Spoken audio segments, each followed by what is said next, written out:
Топ тема, добро вечер. Речиси 2 недели целосен молк има од државните институции, кои по трагичниот пожар во така нареченото кабаре во Кочани, кој одзеде 61 живот, државните инспекторати тргнаа во робусна, како што најавија, теренска контрола.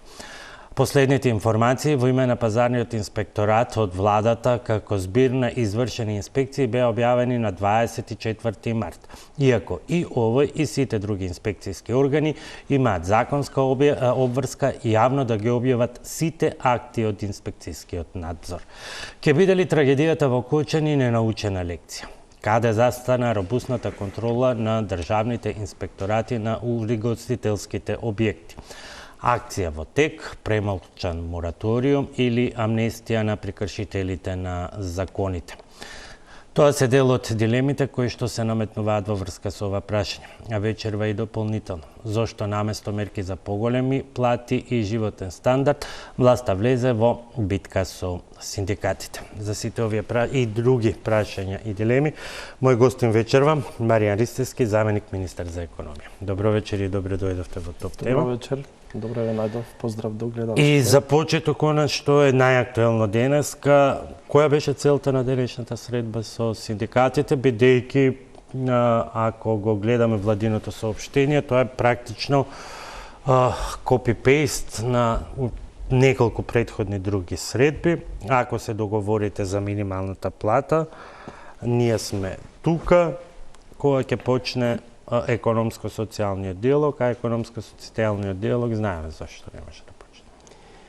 Па добро, не би рекол дека е копи-пейст, ја би рекол дека беше многу плоден состанок и со тоа владата ги покажува капацитетите на голема транспарентност, односно комплетно вклучување во тој социјален диалог на синдикатите, работодавачите, да речем стопанските комори и така натаму, за сите економски текови во државата, вклучувајќи ги и платите.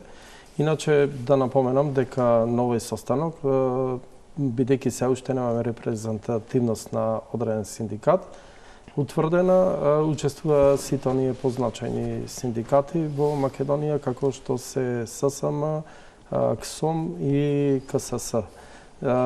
Беа присутни од Министерството за економија, беше министерот, јас како заменик министер, представник државниот секретар на финанси и советникот за труд на премиерот. За што всушност се разговараше? Бидејќи работна средба во ред, ако така е наречена, меѓутоа без да завршите со утврдување на репрезентативноста, суштински диалог и можност за носење одлуки нема.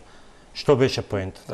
Да побарате од ССМ да се откаже од општиот колективен договор, да наметнете некој нов, што е поентата? Апсолутно, ние сакаме целиот онај хаос кој е создаван во минатите години, посебно во однос на платите и јавната администрација, да го средиме и тоа ќе биде главен приоритет, рековме уште на почетокот од преминувањето на, ајде да речем се, надлежноста труд во Министерството за економија и труд, меѓутоа и на владата на Република Македонија. Тоа можевте да го средите со донесување на закон за плати во јавниот сектор, кој што треба да се донесе. Па само да кажам вака, кои се причините досега од она какафонија што постои во однос на разликата во плати, и знаете, во јавниот сектор се носени адхок одлуки, се носени колективни договори без одобрение на Министерството за финансии во претходниот период. Некаде платата се пресметува по Закон за работни односи, некаде се почитуваат правилници, други одлуки со кои внатре ги уредувале тие работи, и навистина имаме една катастрофална ситуација. Тоа го признаи самите синдикати денеска на средбата, без исклучок, значи вклучувајќи ги ССМ, дека имаме плати на исти позиции во различни министерства или јавни институции, кои се разликуваат на... Сето тоа е во ред и сите го констатира и со години се констатира. Решението за тоа е закон за плати во јавниот сектор, тој треба да се напише, да се усогласи, да се плати, да се прати на усвојување. Во меѓувреме, се што е донесено како колективен договор мора да се почитува. Знае, мислам, тоа е на ниво на закон и одредбите од општиот колективен договор се јасни. 12% е зголемувањето на платата што треба да се добие. Видете, тука нема таргување. Општиот колективен договор е потпишан во месец март, мислам 2023 година, тогашната актуелна министерка госпоѓа Тренчевска и синдикатот ССМ требаше да почне да се спроведува од март месец. Меѓутоа, видете, ние со спроведувањето на тој општ колективен договор, каде што има и одредени членови во самиот договор, мислам се не ги знам на памет, меѓутоа сметам дека тоа беше членот 47 и членот 14 од општиот колективен договор, па и други членови, токму тоа создават различни објаснувања и толкувања на различни институции, меѓутоа и различни толкувања кај самите синдикати. И према тоа, ние сметаме дека до сега, до овој период, значи имаме прво нивелирање на плата преку законот за минимална плата кој започна да се пресметува од месец март, знаете. Исто така се испочитувани и колективните договори кои што се потпишани во различни јавни институции. Ќе го почитувате во култура? Ние не рековме дека нема да го почитуваме општиот колективен договор, него ние дадовме време на синдикатите да се изјаснат за одредено ревидирање на одредени спорни членови во самиот општ колективен договор. Што ви е спорно? договор. Суштината се член 13 и член 47 и тие велат дека доколку до декември не се постигне спогодба, понатаму, по автоматизам се пресметуваат така како што е предвидено во колективниот договор, и тоа е на сила и тоа е на ниво на закон, тој си е како колективен договор уставна категорија. Вие тука немате можност за избор. Вие може да најдете синдикат кој што ќе ви потпише спогодба, па ќе ги делите процентите на рати. Добро. Меѓутоа имате и синдикати кои што тоа не Видете, ние сакаме да направиме еден општ консензус со синдикатите. И тие рекоа, дајте ни време да размислиме, така да овие денови очекуваме дали ќе има ревидирање во тие одредени членови кои што за разлика од она општото размислување како што се мисли дека со потпишувањето на општ колективен договор би се средиле одредени платите во пред се во јавната администрација. Ја мислам дека, пошто е тој општ колективен договор за јавната администрација наменет,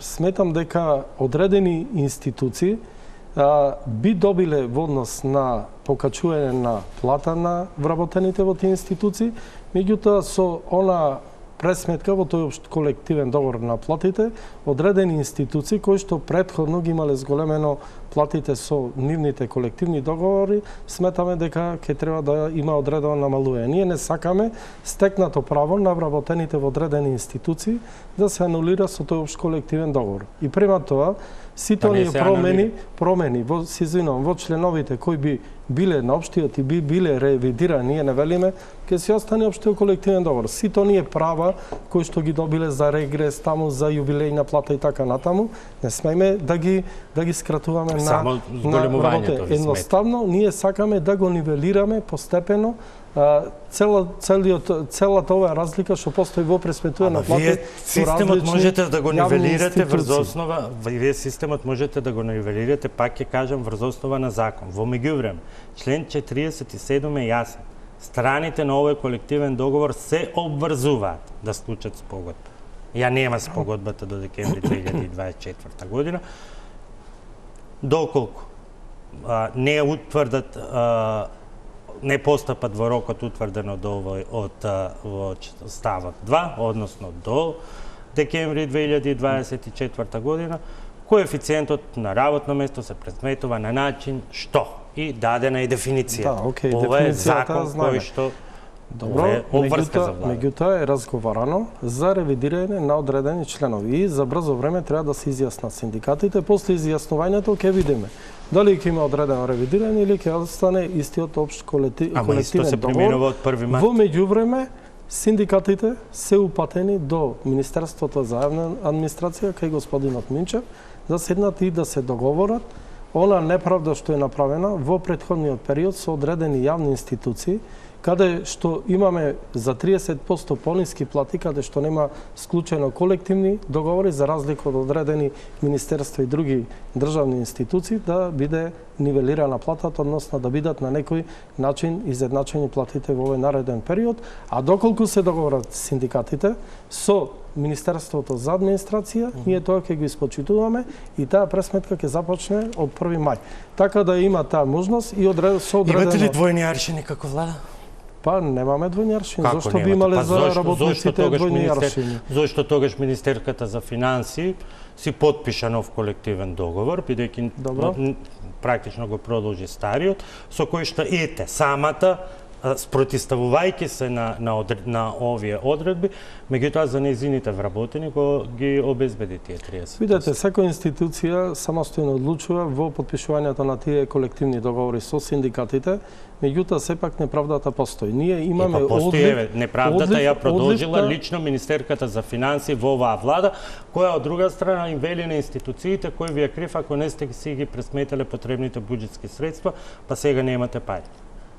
Па мислам дека не е така лошо интерпретирано, мислам дека со ова што се понуди денеска на овој состанок заедно со синдикатите, би биле нивелирани платите во сите министерства и онаму каде што има колективни договори и таму каде што нема колективни договори. Не постои синдикат заменик министера кој што ќе се откаже од привилегии за зголемување. Апсолутно, и тоа е целта на синдикатите, да ги бранат работничките права, а ние да ги браниме интересите на државата и буџетот на државата. Некогаш можеби сакаме да ги пуштаме повеќе назад од чергата, меѓутоа ние секогаш ќе гледаме да внимаваме да не се остават други. Кога сте го правеле буџетот за оваа година, би требало на сите поединечно во сите ресори да ви се познати обврските од законот од општиот колективен договор. Не дека не ги знаеме обврските и јас сметам дека тоа ако се договорат во Министерството за јавна администрација, со платата од мај месец ќе биде нивелирано, изедначено и ќе бидат задоволни сите вработени во јавната администрација. Па еве ние оставаме тука вели од март, па добро, априлските како ги нема, ова нема да важи во априлските? Па априлските плати ќе бидат пресметувани по истиот основ како и претходно. Мислам со нас големување од минималната плата, која беше нивелираја на некој начин по законот за минимална без примена на општиот колективен договор. Општиот колективен договор ќе има понатаму разговори и ќе бараме одредено ревидирање на одредени членови. Непримена на општиот колективен договор може да предизвика тужби по различен основ до сите институции и поголеми трошици за државата. Видете, не можам јас сега да ги искажам сите оние аргументи кои беа искажани на тој состанок, беше од затворен тип. Или почитувате или не почитувате закон. Тука е колективниот договор е уставна категорија и е на ниво на закон. Или го почитувате или не може да го почитувате. Вие можете со синдикат, со било кој, да разговарате за било што, но како може да се разговара, дајте да не го почитуваме законот, односно колективниот договор. Не велиме да не го почитуваме законот, да повторам, само ќе има ревидирање на одредени членови кои создаваат тие членови носат обврски за државата, почнувајќи со пресметката на платата од март 2025 година. Вие велите, во мартовската плата тоа не може да се земе предвид. Ако не се земе предвид, тоа може да предизвика други реперкусии кои на крајот повторно ќе ги платиме ние како граѓани. На времето ќе видите дека ќе има консензус со самите синдикати и ќе има задоволство кај сите вработени во јавната администрација од зголемување на платите. Добро, но прекршување на законот станува како констатација. Дали тоа купување време, односно да дозволиме времето да покаже, дали во таа ставка влегува и утврдувањето на репрезентативноста и можеби надежта на владата дека ќе добие синдикат по своја мерка? Па не, апсолутно не. Владата не се меша во работата на синдикатите и не сме да се меша. Прашањето беше зошто уште не е утврдена репрезентативност? Па репрезентативноста, утврдувањето не е така едноставен, е комплексен процес, има доста броење, така да таму за една репрезентативност знаеме дека треба да има некаде околу да се изброи 61 и 2 и 3 или 5000 членство да имаат. Знаете дека во еден состав работеше економскиот социјален, односно комисијата за репрезентативност до нова година, беа разрешени старите членови, новата влада предложи нови членови во кои влегуваат Министерството за економија, на труд, има член од Министерството за правда и од социјала и демографија. Уште колку ќе ви треба, за репрезентативност? Само што донесе одлука владата за нивно назначување, тие одма по неколку дена се состанаа и почнаа да бројат. На самото броење беше присутен и ССМ, иако нема репрезентативност, беа присутни таму, го надгледува процесот на броење. Јас се надевам дека за неколку дена до една недела ќе биде завршен тој процес. Можеби ќе имаме и други поднесоци за репрезентативност. Дај Боже и сите синдикати да учествуваат во тој процес, да имате репрезентативност. До сега имаме пријава за броење за добивање на репрезентативност само од ССМ и неколку гранкови, 3 или 4 гранкови синдикати кои се во склоп на ССМ. Овој процес ќе продолжи, верувајте, со забрзано темпо. Доколку нема друг, си добива тие репрезентативност и почнува да работи економскиот социјален совет. Иначе не беше прашањето кој ќе добие, прашањето беше кога ќе се утврди, бидејќи без репрезентативноста сето ова ќе остане на нивона како што велите за денеска. За неколку дена, најкасно затворени средби кои што на крајот немаат ефекти суштина, бидејќи нема да се носат. Јас се убедувам дека ќе има ефект таа средба и ги убедувам сите вработени во јавната администрација, како што имаше ефект со здравствените работници, образованието претходно, еве се преговара и со градинките за брзо време, ќе има решение. Тука е зголемена платата и во Министерството за внатрешни работи и така натаму и така натаму. Пензите 2.500. Се тоа решенија кои што одат под праговите утврдени со општиот колективен. Се под праговите, меѓутоа се многу подобри од ништо како што било претходно. Па кога некој не сака кога некој не го почитува општиот колективен договор и она половина од општиот колективен договор може да го представи како голем резултат. Имаме многу добар и квалитетен општ колективен договор и ќе имаме нивелирање на платите во целата јавна администрација. Да нема вака забуни и да немаме прилив на вработени од едно министерство во друго министерство. Верувајте, имаме министерства каде што останалете по X причини од претходниот период, пониски плати, луѓето барат да заминат во министерства, да бидат префрлени каде се земат поголеми плати. Ние таков одлив. Ако продолжиме со истата таква политика како не може да има толку голем одлив министр, заменик министри. Луѓето, јас знам, секој ден барат, ама ги имаме правилата за мобилност од една во друга институција. Сега знаеме да ги нивелираме платите. Да не карикираме до тоа. Мора да ги нивелираме платите. За нивелирањето, да, меѓутоа сите влади до сега бегаат, еве вие веќе не сте од вчера за законот за плати во јавниот сектор. Еве до кај е законот? Не е во ваш ресор, но што ви вели колегата од администрација? Колегата од администрација деновиве ќе има состанок со сите синдикати, така е договорено и ќе договорат таму зголемување на плата. Ако договорат зголемувањето им за плати во јавниот сектор. Па законот за плати ќе биде за брзо време и тој готов. Се работи, видите паралелно и ќе се работи и на промена, односно ревидирање на одредени членови во општиот колективен договор. Се работи и на законот за плати во јавната администрација и сето ќе биде со квалитетни и конкретни решенија за нивелирање на платите, да не се прави ваква неправда спрема вработени во одредени институции, односно кај јавната администрација, како што беше претходниот период и предизвика штрајкови, токму таквиот начин на работа и обесправеност на вработените во одредени институции во претходниот период заради помали плати, да речем 30% помали плати земат. Знаете и самите.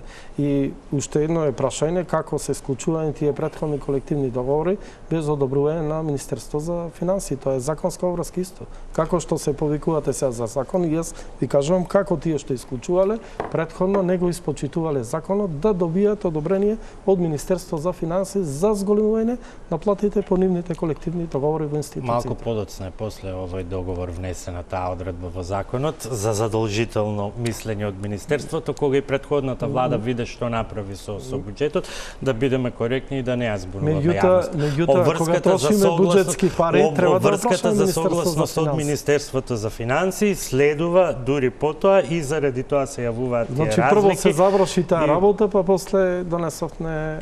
Мислам дека закон е закон, принцип е принцип. Ние зборуваме за тоа што вие се залагате почитување на законот и правото, но ете ги го разјаснивме. Да оставиме за брзо време, ќе има конкретни решенија и јавната администрација ќе биде задоволна со оваа влада. Минималната кошничка до каде? Па видете сигурно минимална не е, минимална просечна потрошувачка кошничка ќе биде за брзо готова. Таа и готова, се финализираат уште некои работи. Навистина ќе биде доста квалитетно сработена, да го пофалам секторот во Министерството за економија и труд, кои што работеа на оваа просечна кошничка, меѓутоа и другите министерства кои беа вклучени во незиното Што ќе има во неа, накратко, и што ќе биде она различно? Само да завршам мислата, беа вклучени Министерството за земјоделие и Министерството за финансии, како и Државниот пазарен инспекторат и Комисијата за заштита на конкуренција, со цел да добијаме поквалитетна просечна синдикална кошничка. Просечната синдикална кошничка нема да биде нити за политика и политиканство, нити за јавното мнение кај граѓаните, односно за како да кажам, одредени грешни параметри кои би се кажувале пред јавноста. Едноставно нам ни треба како Министерство за економија и труд и влада за понатамошните политики кои би ги правеле во однос на заштита на животниот стандард на граѓаните, и према тоа во ова просечна потрошувачка кошничка, верувајте, се ставени на вистина производи. Прво, не ја пресметуваме за 4 члено македонско просечно семејство спрема Државниот завод за статистика, знаете, е 306 или 308 беше, 3 члено семејство. И исто така податоците се земени за основни прехранбени земјоделски производи и се она што е потребно и вклучено во одржување на животниот стандард на граѓаните и реално пресметување на тие реални потреби кои произлегуваат од секојдневното живење. Грашокот од конзерва или замрзнат? Па ќе видите и сами за брзо кога ќе ја презентираме. Па неверојатно кога ја правите мора да биде померка и на Министерката за финансии, бидејќи таа преферира грашок замрзнат, пошто е поевтино и тоа одговара за работничката класа. Да има грашок... А според премиерот гројзе, што би рекол тој, инако е грозија, праски и кајси, тоа е нешто... Подобро да има грашок замрзнат во сезона кога се употребува, него да има цреши, кајси, праски, јагоди и така натаму во зимски период, или ставано зеленчук во зимски период, или да биде пресметувана само врз податоците. А зеленчук не треба во зимски период? Не треба, али имаме сезонски зеленчук, кој што нормално го јади една фамилија и количина која што ја јади. Така кафе на турско ќе не оставите? Домати во зима, не знам дали... Или Нескафе ќе има? Се извинам? Кафе ќе има, викам, Нескафе, турско или Кока-кола. За брзо структура. Па не, ве прашувам што е, бидејќи велите нема да направиме кошничка за политизација, меѓутоа очигледно е дека по ова што го кажувате, дека насоките и одредниците се во дослуг со она што досега го кажа премиерот. Сигурно нема да има сезонско овошје кое што не е карактеристично за периодот од годината, него ќе биде квалитетно направена со квалитетни податоци кои не само нам како влада и Министерство за економија и труд за понатамошни политики, закони, носење одлуки на таму и вам ќе ви користи на новинарите, информативните кои да го информираат, чија ќе ја користиме и како ќе ја озакониме вашата како највистинска, бидејќи ССМ си најави дека тие ќе продолжат да ја објавуваат нивната. Државниот завод за статистика одамна престана да го прави тоа. Кога последен пат е објавена? Последен пат е објавена за јануари. За јануари, а зошто тие се податоци кои имат практика на секој 20 од месецот ја објавуваат синдикалната, нивната минимална синдикална кошничка, денеска на работна средба по 100 пат за ништо и не успеав да ги прашам. Зборнавте малку и за синдикалната кошничка, одговорот нивни беше ради актуелната ситуација со трагедијата во Кочани. За жал не била објавена, меѓутоа мислам дека многу подруги се што да сметаме за веродостојно, бидејќи правила Боби, многу подруги се причините за необјавување на Што мислите дека има големо поевтинување, па сега за тоа се кријат? Мислам дека од она што го имаме како информација, неформална, не мора да ме држите за збор, сигурно е над 1000 денари намалувањето, може би повеќе, 1500-600 денари. Сега не можам да кажам. Меѓутоа, видете, била 63.000, 1000 денари не е многу. Па видете се, знаете 1000-1500 денара за некој многу, за некој малку, меѓутоа ние не се базираме на нивната синдикална која тие и понатаму нека си ја прават, не е релевантен фактор таа. Тие се синдикално движење, нивната цел е да прикажуваат повисока синдикална кожа со цел да оправдаат борбата и политиката за повисоки плати. Кои ќе бидат вашите аргументи, бидејќи формула не постои? Една единствена формула никаде во светот не постои, но постојат утврдени модалитети кои што ги дефинираат категориите на кои што мора да бидат вклучени. Значи тоа се храна и пијалоци, облека и обувка, станарина, трошоци за енергија и грејење, здравје, од Државниот транспорт. завод за статистика и официјални податоци од Државниот пазарен инспекторат од повеќе маркети во државава, маркети кои што имат high level цени, маркети кои што имат средни цени и најниски цени. Знаете, оние hard дисконти што ги викаме маркети, меѓутоа ќе бидат земени цените и од зелените пазари и локални маркети регионално. Значи од повеќе податоци се прави просечна потрошувачка кошничка и така ќе биде направена формулата. За жал синдикатите ја земеа од она што го проучував некај нив, ја пресметува минималната потрошувачка кошничка према нив минимална само од цените на еден маркет.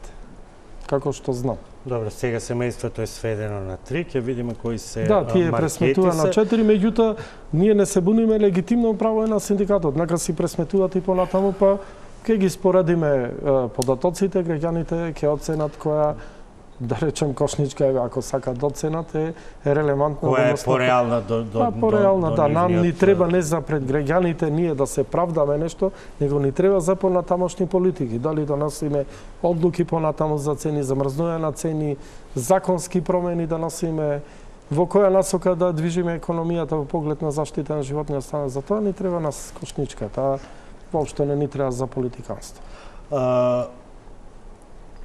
Поврзано со сето ова, се цените и антикризните мерки, тие ќе завршат со крајот на април. Крајот на април. Што потоа? Па видете, од она што го имаме како податоци дават ефект. Мислам дека и тоа го имате како информација, пошто медиумите сте нон-стоп на терен и ги сублимирате. Цените имате и вие, да речем, одредена база на податоци која што можете да споредите. Државниот завод за статистика покажа дека инфлацијата е намалена 1,3% во однос на претходниот месец, а во однос на храна и пијалоци мислам дека е 3% од она што го прочитавме пред 2-3 дена. И тоа кажува дека дава одреден и добар ефект. И добро е тоа за заштита на животниот стандард. Во меѓувреме направивме и неколку законски измени. Прво, законски измени во прекршочната постапка, каде што покрај оние казни кои се предвидени од страна на Државниот пазарен инспекторат, кои изнесуваат од 500 до 10.000 евра беа, односно големината на субјектите и маркетите, се изречени доста казни. Мислам дека преку 500-600 има Државниот пазарен инспекторат во овој период контроли на маркети низ територијата на цела Македонија. Сега, покрај изречените казни, кои се направени на повеќе субјекти, исто така имат можност во Законот за прекршоци и изречување на забрана за работа во рок од 15 дена. Мислам дека тоа би било поголема казна за непочитување на ваквите мерки и одлуки отколку на парична казна, посебно за големите трговците маркети. По-општествено одговорни, бидејќи да си ја завршам мислата, исто така направивме измени и во Законот за заштита на потрошувачи. Таму поведовме транспарентност во однос на цените. Значи мора тие сега да имат веб страна, тоа се малите, големи и средни маркети, оние малските, мали маркети не се офатени, каде што граѓаните визуелно ќе можат транспарентно да ја прецепираат цената на секој производ и да се бират пазарна економија. Станаму каде што е поевтино, таму додат да купуваат производи, каде што се подостапни и поевтини, што навистина е една добра врска и е по примерот, израелски пример е тоа, го има и во Израел, го има во Италија, мислам, Хрватска го воведе пред еден месец и така натаму, и тоа е добро. Од втора, и исто така, законот за нефер трговски практики кој произлезе од нашето министерство по европска директива, знаете сега да не ги кажувам подробностите. Прашањето е дали тој се почитува и дали оперативно почна да работи КЗК. Сега има секојдневно контроли по пријави, по нивна, да речам, по нивно видување и така натаму. За една знае јавноста до сега. Јавноста знае за една, меѓутоа работат на повеќе случаи. Од она што имав ја неформална средба. Видете, тие нас не ни реферират, тие се независен орган. Ние направивме само закон и законот треба да го реализира тие. Тие се орган кој одговара пред собранието. И верувајте, за брзо време ќе излезат со повеќе, речам, со повеќе казни спрема субјекти кои што ги прекршуваат тие нефер трговски практики. Иако сметам дека казните од она што гледам во Хрватска и другите држави се многу мали, околу 20.000 евра, можеби понатаму во казнената политика ќе треба да се извршат одредени корекции и промени во тој закон со цел да ги дисциплинираме. Хрватскиот 20.000 евра во постапка на спогодба може и да падне. Па 20.000 евра за мене е премала казна за непочитување вакви непочитувања и во однос на договорите на добавувачите со маркетите, односно трговците на мало и големо. Па во тој поглед може и да се зголемат тие казни со цел да има поголемо почитување и да ги дисциплинираме овие недисциплинирани. Оние кои што го почитуваат законот, тоа е окей, добро и треба да работат и треба да имат профит, меѓутоа не да имат оние екстра профити на грбот на добавувачите, а на крајот од денот сето тоа го плаќаат граѓаните. Овој закон има една друга функција, да ги заштити домашните производители, тоа е првиот аспект, и вториот многу значаен аспект е исто се однесува и на заштита на домашното производство, особено на храна, но и заштита од така наречените нереални фактури, особено кои што се појавуваат при увоз на зеленчук со апсурдни цени кои што воопшто не соодветствуваат на овошите и на зеленчукот, да, кои што воопшто не соодветствуваат на во моментот присутните берзански цени. Апсолутно. Така да ако нешто се продава тука над 100, 120, 130 денари, ако се види за колку центи е увезено, имаше некои најави дека и тука ќе има интервенција во смисла дека да се бара можност да се проверуваат тие сега дали ќе интерпретирам друго. Важност, односно веродостојноста на фактурите споредено со берзанските цени.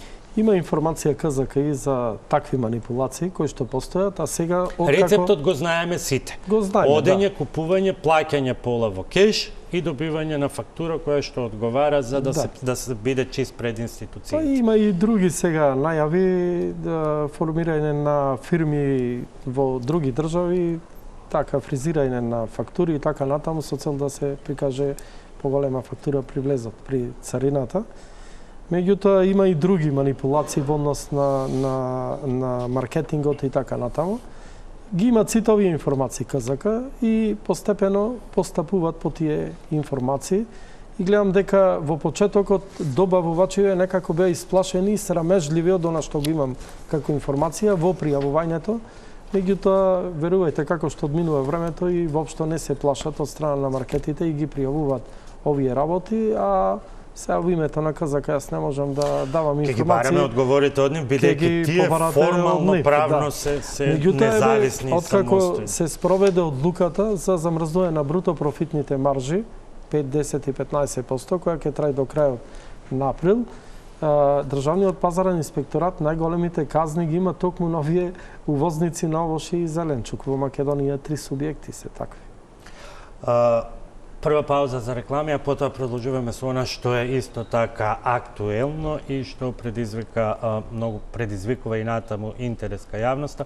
Тоа се инспекцијските контроли во угостителската дејност, кој почна по трагичната несреќа во Кочани.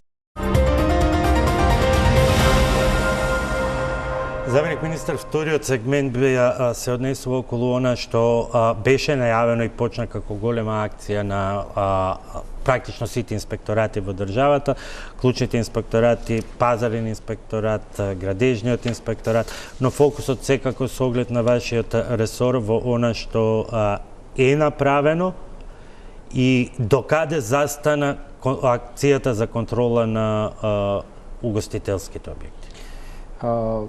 Прво да информирам дека воопшто не е застаната акцијата на угостителските контроли. Таа, да речам, наречена робустна акција, понатаму продолжува. Акцијата е комбинација на повеќе институции и инспекторати во држава и е по заклучок на влада, и тоа се вонредни инспекцијски надзори кои што се прават. Иначе редовните треба да се планирани, знаете, во онај годишен план за инспекцијски надзор. Направени се околу 300 инспекцијски надзори во угостителски објекти и тука со одлука на влада вклучени се акцијата ја води МВР, вклучено е Државниот пазарен инспекторат, Трудовата инспекција, ДЗС, вклучена е, мислам, финансова полиција и општините во делот на ингеренциите кои што ги имаат преку ЗЕЛ. Слушнавме информации од страна на господинот Георгиевски дека и општините се впуштија во една комплетна контрола на јавни објекти околу заштитата и безбедноста на луѓето, каде што имаме масовни случаи на јавни објекти и така натаму. Од оваа акција видовме дека од 23 легитимно издадени лиценци за ноќни клубови, кабарина, дискотеки, дека 13 од нив не ги исполнуваат минимално техничките услови кои што ги пријавиле при добивањето на тие лиценци. Едноставно само 10 од тие вкупно објекти, сега не знам колку беа кабаре, дискотека или ноќен клуб, бидејќи различни категоризации се, имат активна лиценца со исполнување на комплетно сите услови. Оние кои не ги исполнувале условите, извршена е забрана за дејност и е пуштен допис до Министерството за економија и труд од страна на ДПИ за одземање на лиценците, изречена е нормално парична казна. Иначе да 6 се тие. Па 6 мислам, да. Сега по последната информација, да. Меѓутоа направена е контрола и на други угостителски субјекти и некаде изречени се досега казни за непочитување на оние минимално технички услови, бар во однос на инспекторатот кој е под наша надлежност, некаде во висина од 3,5 милиони денари парични казни. Инаку да напоменам дека катастрофална е казнената политика предвидена во контролата на угостителските објекти во Законот за угостителство, некаде казните изнесуваат за непочитување на било кој од овие услови од 150 до 500 евра и замислете, ако го казниле 150 евра, ако плати на време казната, изнесува напол 75 евра само за едни големи објекти, субјекти кои прават огромен профит. Тоа е навистина на голема катастрофа, верувајте. Министре, заменик министр, каде е разликата? Вие велите 300 надзори. Меѓутоа, последната информација, јавно соопштена информација од владата е од 24 март, направени 116 вонредни надзори на угостителски објекти. 10 субјекти, тоа што го рековте, им се изречени привремени забрани, на 15 им се одземени лиценци, 6 немаат активни лиценци, 59 добиле прекршачни и за други лиценци во угостителството, не само за овие. На 26 март, како вовет на пресконференцијата на која што бевте и вие, најавувајќи ги законските измени што ќе ги правите, портпаролката на владата, меѓу другото, ќе рече: денеска сакам да ја потенцирам дека и формално, правно и административно целата потребна документација која што е поврзана со сите неодамнешни инспекции е целосно сработена.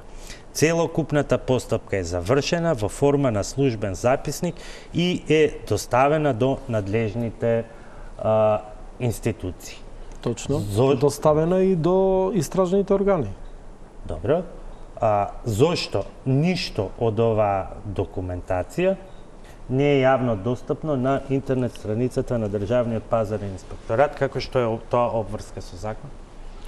Па добро, тоа е прашање за Државниот пазарен инспекторат, меѓутоа верувајте дека покрај овие обсежни контроли кои ги прави Државниот пазарен инспекторат, две недели има... инспекторат е сега под ваша контрола. Да, под наша контрола е, меѓутоа како субјект, како Државен пазарен инспекторат, има моментално околу 10 на 12, можеби и повеќе дена, има истражни мерки и се проверуваат документациите и начинот на работа на Државниот пазарен инспекторат налазат 10 до 12 години.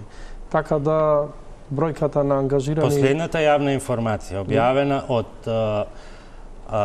Државниот пазарен инспекторат е соопштение за извршени инспекцијски надзори за периодот до 9 март 2025 година. Се извинувам. Освен тоа, имаат обврска да објавуваат и неделен извештај. Во неделните извештаи може да се види кој субјект е контролиран, во каков вид на контрола, таму се опфатени и оние со вонредни надзори, и оние со одлуки на влада, кој инспектор ја завршил, каква мерка е преземена. Последниот неделен извештај на Државниот пазарен инспекторат е за периодот од 9.12 до 15.12.2024 година. Зошто нема неделни извештаи? Се крие нешто? Па воопшто не се крие и нема потреба да се крие. Па кои се, например, 5 дискотеки од тие 10 кои што останале без лиценца? Каде ги има нивните имиња? Тоа се тие 5 дискотеки кои што после истекувањето на лиценцата продолжиле да работат? Да. Па тие му е извршена забрана на дејност. И па кои се? И се парично казнети. Имината сега ги немам, ги имав на список во Министерство, меѓутоа брзо не успеав да ги земам. Меѓутоа можам да ги доставам јавно до јавноста како соопштение додиме и од страна 15 правни субјекти од 23 кои имаат активна лиценца не исполнуваат минимални технички услови и кај нив ќе бидат изречени 2 мерки. Решение за забрана на вршење на дејност и предлог на Министерството за економија за одземање на лиценца. Да. Зошто не ги знаеме имињата и на овие?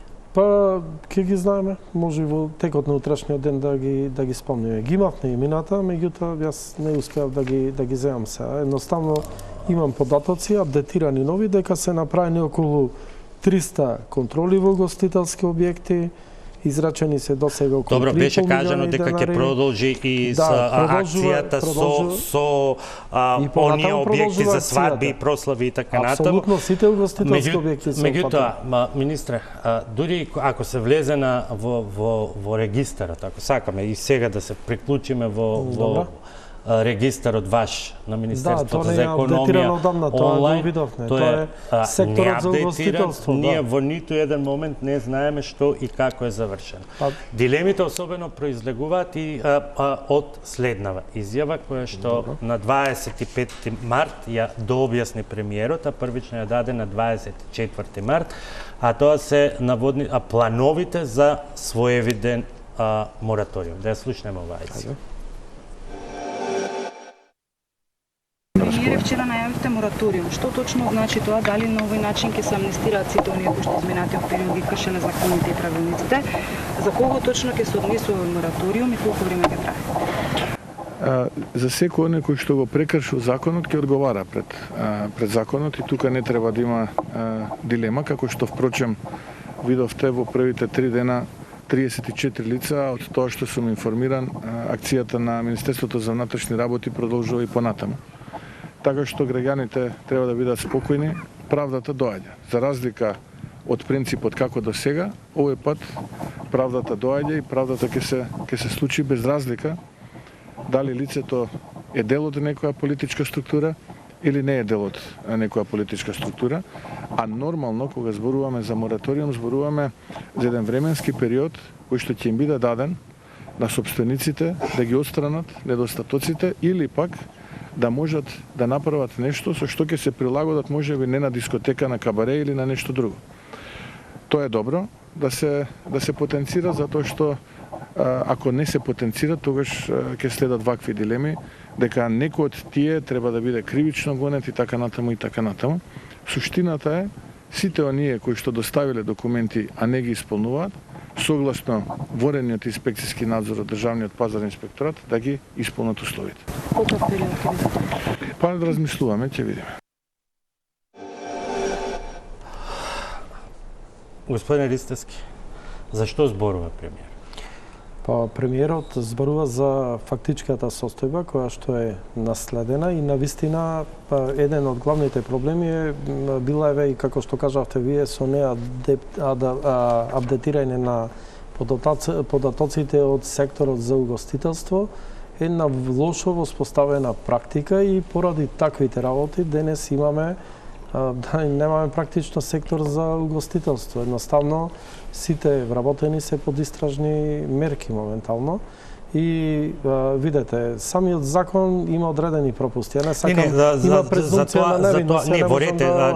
Меѓутоа, она што требало да се води евиденција, навреме да се апдетираат податоците во тој регистар за добијани лиценци од замени или одбијани лиценци на овие ноќни клубови, дискотеки и други угостителски објекти кои се давале, тоа е направено пропуст и тоа е констатирано. Прашањето е сега, дали некому нешто му се простува, односно дали мораториумот веќе стапи на сила, бидејќи ако со изјава на портпаролот на владата е кажано дека основата на истрагата на пазарниот инспекторат е завршена и таа изјава е дадена на 26 март.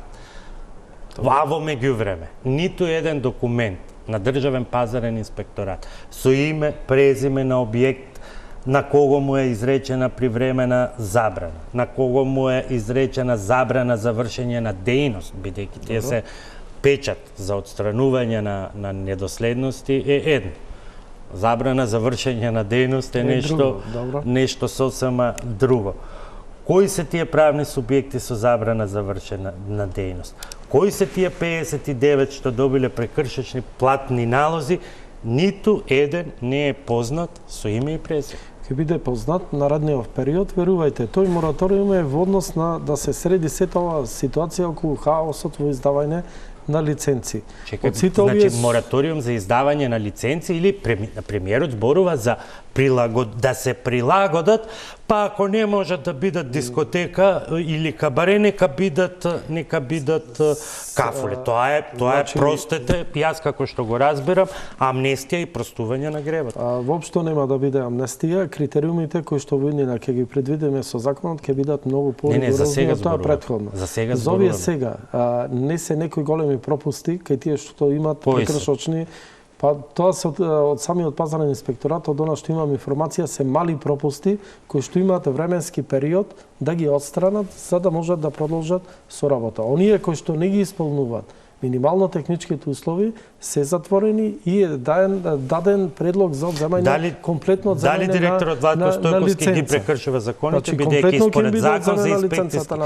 според законот за инспекцијски надзор, член 3 и член 12, и според законот за државен пазарен инспекторат должен е да ги објавува овие одлуки јавно, особено вели одлуки кои што се однесуваат на изречени инспекцијски мерки од значење за јавноста и изречени инспекцијски мерки кај кои што е констатирано привремена забрана за вршење на дејноста, а таа се изрекува, цитирам, кога ќе се утврди неправилности и недостатоци со кои што се загрозува животот и здравјето на луѓето. Сите овие кои што ги има посетено, има изречено било каква казна или забрана на дејност, ќе биде комплетно испочитувани и јавно ќе бидат објавени.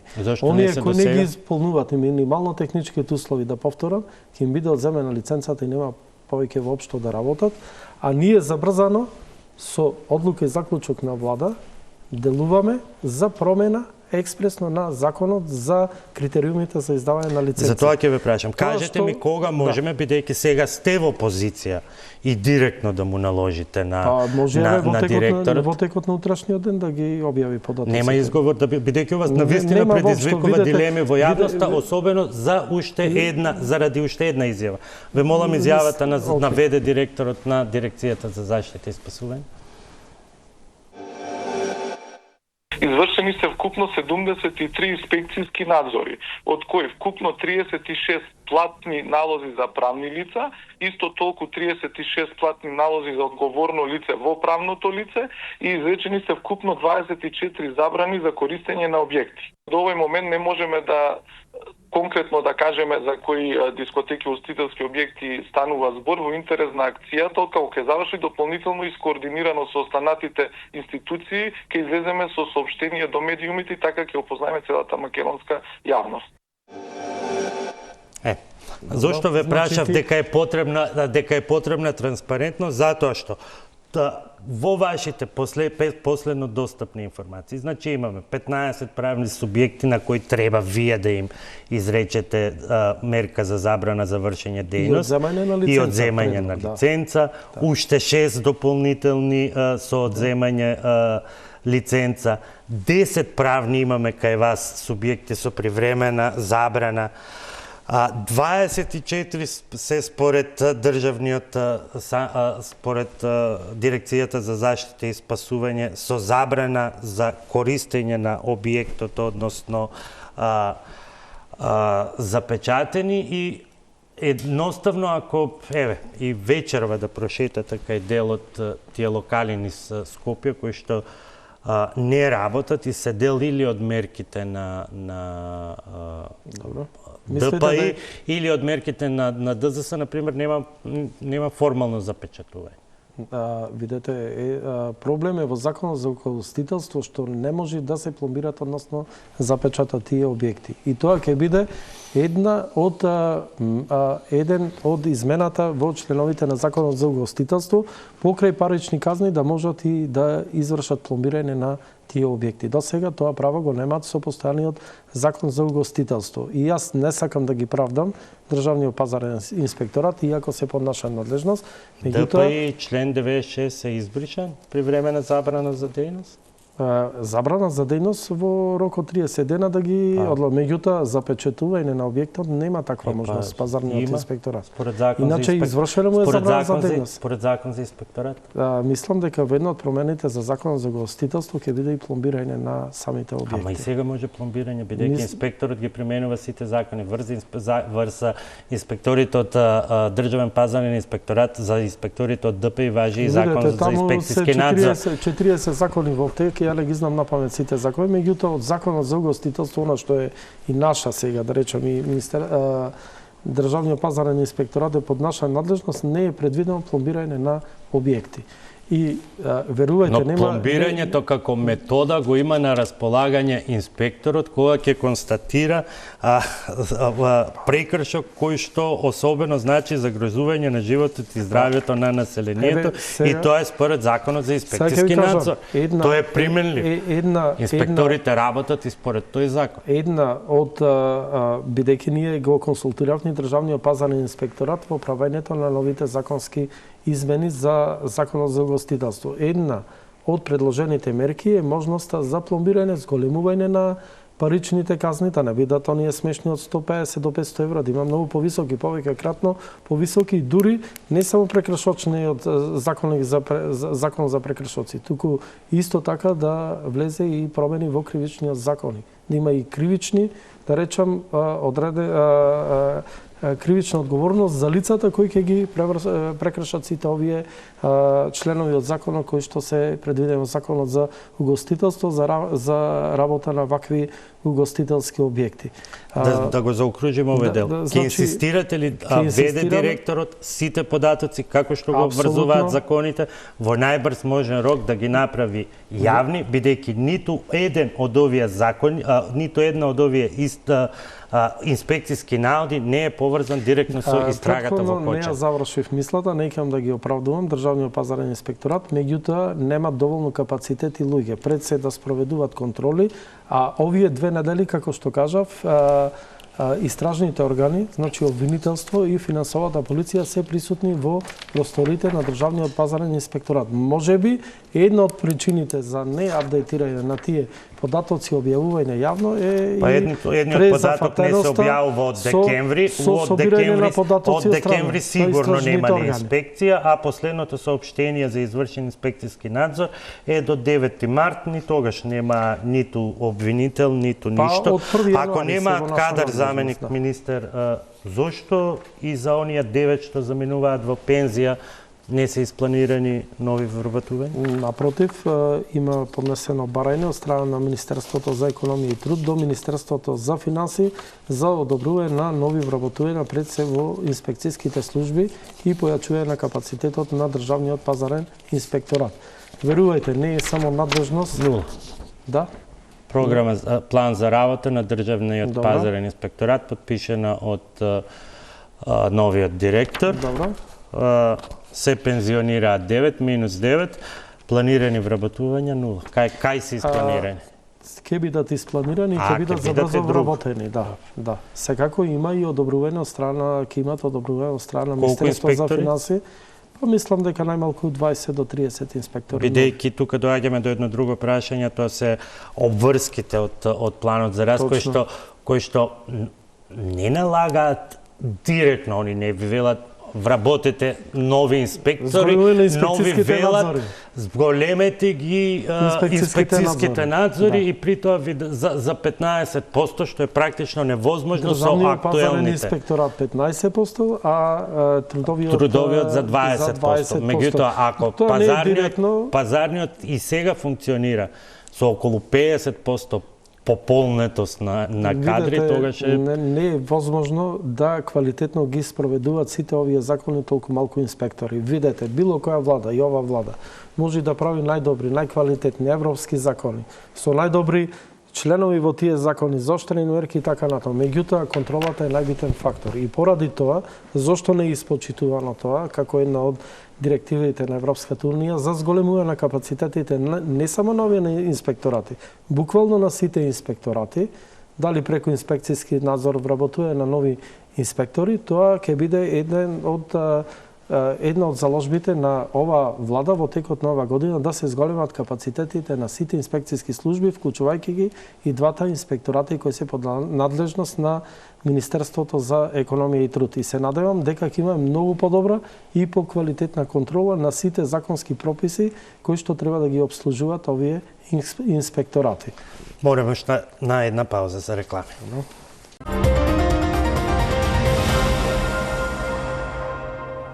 Министре, за жал, голема трагедија не сврте кон сите недостатоци во законодавството. Голем дел од тие пропусти се резултати на нешто направено во минатото што се викаше и регулаторна гилјотиња и така наречен едношалтерски систем, институциите сами да проверуваат одредени податоци. Меѓутоа се покажа дека ќе треба да има големи резови. Сосема накратко, бидејќи имаме само во 3 минути. Прво од аспект на промена на законите, а второ од аспект на човечкиот капитал, бидејќи не верувам дека има држава во која што може да се креира, па дури со вештачка интелигенција сега нешто, инспектор кој ќе одговори на потребата законска да покрива 39 законски области. Видете, треба навистина да се направи едно квалитетни измени во законот, бар се за угостителство зборуваме, конкретно за ова голема трагедија која се случи во Кочај. Не смееме да си дозволиме понатаму вакви трагедии да се случуваат поради пропусти кои што системски биле правени годините налазад. И затоа новите измени во законот треба да ги намалат, односно минимизираат на нула ваквите можности, прво оставање на совесност, како што било претходно, на самите оние кои се пријавувале за да земаат лиценца, во однос на веродостојноста на документите кои ги приложувале, меѓутоа и совесноста на самите вработени. Видете, јас пак нема да ги оправдувам инспекторите, меѓутоа факт е дека во пазарната инспекција, например, претежно се правници и економисти, така инспектори. Како може да проверуваат технички услови или дали ги исполнува висина, ширина и така натаму. Ние сепак сметаме дека квалитативна промена во сето ова би било формирање на комисија, она како што било на некој начин до 2008 година, кога е направена и таа регулаторна гилотина со цел од една страна да се како да кажам, олесни отворањето на бизнис, меѓутоа правене проблеми токму на вакви проблематични објекти како што се ноќни клубови, дискотеки и така. Немаме многу време да скратиме, недозволиво е да не се никој да не е обврзан, а во моментот ниту една институција не е обврзана, на пример, да го проверува спроведувањето на ППЗ елаборатите, што е трагедија за оваа. Значи ќе имат обавезно, бидејќи лиценците најчесто важат за една година, во текот на една година 2 пати најмалку да имат контрола на сите минимално технички услови и сите други услови кои што треба да ги исполнуваат објектите, а во комисијата која би поминала пред да ги утврди тие минимално технички услови, противпожарни услови и така натаму, да стават свој подпис на вистина стручни луѓе кои ги разбираат тие работи за подоцна да влезат во процедура во институциите како што е секторот за угостителство, за последниот давање на аспект, лиценца. човечкиот потенцијал. Нема инспекторат кој што не пати од недостаток на кадар, да не зборувам на општинско ниво, каде што во голем број општини состојбата е речиси катастрофална. Па да, буквално луѓе од каде и како. Буквално, видете, најголем ризикот во работењето на инспекцијските служби не е многу примамливо работењето во инспекцијските служби, ако земите во односите и наплатата што разговаравме, која земат инспекторите, меѓутоа факт е дека во иднина ние пак е повторено да правиме најдобри и најквалитетни закони, сепак треба капацитетот на контролата, односно инспекцијските служби да се зголеми. Ја ве уверувам дека во наредниот период капацитетот бар на Државниот пазарен инспекторат и трудовата инспекција ќе биде зголемен, да речам, со значителен број на луѓе кои што многу поквалитетно ќе ги извршуваат своите обврски во однос на контролата не само на угостителските објекти, туку и контролата на сите закони кои што се во надлежност на овие два инспекторати. Ви благодарам што вечерва бевте гостин во Топ тема. Вам, почитувани, ви благодарам за вниманието. Останете со програмите на Телма.